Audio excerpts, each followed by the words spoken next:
বন্ধুরা এই দেখো ছানার জল গরম করা হয়ে গেছে এখানে, আর এখানে দুধ গরম করা হয়েছে। এই দেখো বন্ধুরা এখানেও আছে।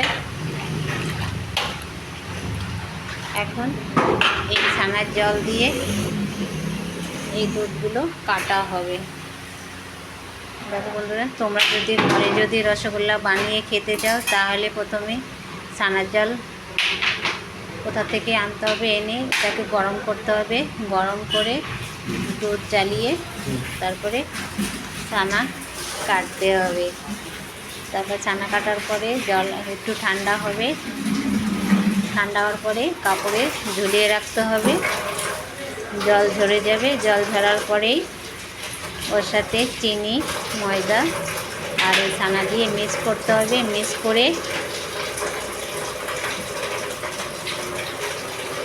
করে ছানাটাকে মাখতে হবে।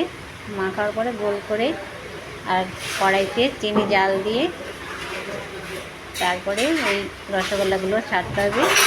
ছেড়ে আস্তে আস্তে ওটাকে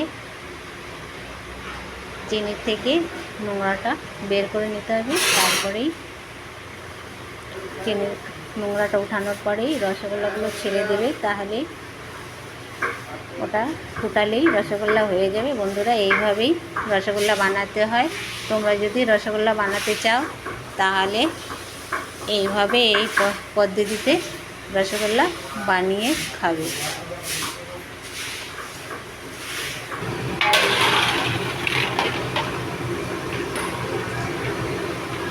এই দেখো বন্ধুরা, ছানার জল দিয়ে এখন ছানা কাটা হচ্ছে।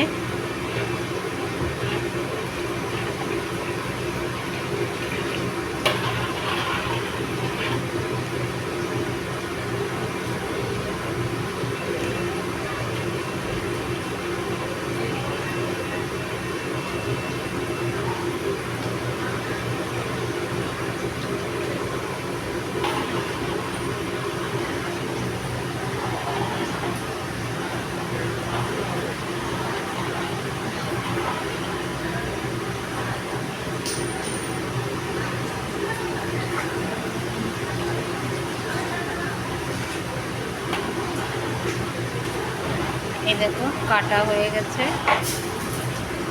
দোনোটাই দেখো কাটা হয়ে গেছে। এই দেখো বন্ধুরা,